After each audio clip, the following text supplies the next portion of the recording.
இங்க ஒரு ஆளு மனித நடமாட்டமே இல்லாத ஒரு தீவுல போய் மாட்டிக்கிறான். அப்போ சடனா ஒரு நாள் இவனுக்கு அங்க ஒரு நூடுல்ஸ் பாக்கெட் கிடைக்குது. ஆனா அதுல சுத்தமா நூடுல்ஸே இல்ல. அதுக்கு பதிலா வெறும் மசால் மட்டும் கிடைக்குது. இப்போ நூடுல்ஸ் இல்லன்னா என்ன, நாமளே சொந்தமா நூடுல்ஸ் செய்வோன்னு தீவை சுத்தி உள்ள தானியங்கள் எல்லாம் கலெக்ட் பண்ணி அதை மாவு மாதிரி செய்ய ட்ரை பண்றான். ஆனா சோளமும் கோதுமையும் இல்லாம அவனால மாவு ரெடி பண்ண முடியல.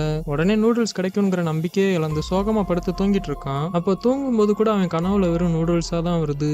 இப்போ சில பறவைங்களாம் சத்தம் போட்டு கத்திக்கிட்டே இருக்கிறதுனால தூக்கம் கலைஞ்சு வெளியே வந்து பாக்குறான். அப்போ அந்த பறவைங்களோட கக்காலெல்லாம் விதை இருக்கிறத நோட் பண்றான். உடனே அந்த கக்காவெல்லாம் கலெக்ட் பண்ணி அதை ஒரு சமமான இடத்துல நட்டு வச்சு வளர்க்க ஸ்டார்ட் பண்றான். அப்ப கொஞ்ச நாள்லயே அதுல இருந்து குட்டி செடியெல்லாம் முளைக்க ஆரம்பிச்சிருது. அதை பார்த்ததும் இவனும் ரொம்பவே சந்தோஷமாகிடுறான். இப்போ இதை பாத்துக்கிறதுக்காக அவனோட ட்ரெஸ்ஸை வச்சு ஒரு சோளக்காட்டு பொம்மையும் ரெடி பண்ணி வச்சுக்கிறான். இப்போ கொஞ்ச நாள் கழிச்சு ஒரு செடி நல்லாவே வளர்ந்துருது. உடனே அது என்ன செடின்னு பாக்குறான். பார்த்தா அது ஒரு சோளக்கரு. உடனே ரொம்பவே சந்தோஷமாகிறான். ஏன்னா இவனோட நூடுல்ஸ் சாப்பிட்ற கனவு நிறைவேற போகுதுன்னு. இப்போ அது ஃபுல்லா வளர்ந்ததும் அதை கட் பண்ணி நல்லா மாவு மாதிரி அரைச்சுக்கிறான். அதுக்கப்புறம் நூடுல்ஸ் ஷேப்ல கட் பண்ணிட்டு தண்ணியில போட்டு வேக வச்சுட்டு இவனுக்கு கிடைச்ச அந்த மசால் பொடி அதில் போட்டு சாப்பிட ஸ்டார்ட் பண்ணிடுறான். அதை சாப்பிட்ட அடுத்த செகண்டே இவன் கண்ணுல இருந்து கண்ணீர் வர ஸ்டார்ட் பண்ணிடுது. ஏன்னா இவனோட கடின உழைப்புக்கு கிடைச்ச பலன் இது. மறக்காம இந்த வீடியோக்கு லைக் போட்டுருங்க. இல்லைன்னா அடுத்த தடவை நீங்க நூடுல்ஸ் சாப்பிடும்போது உங்களுக்கு ஹக்கா நூடுல்ஸ் கிடைக்காது, கக்கா நூடுல்ஸ் தான் கிடைக்கும்.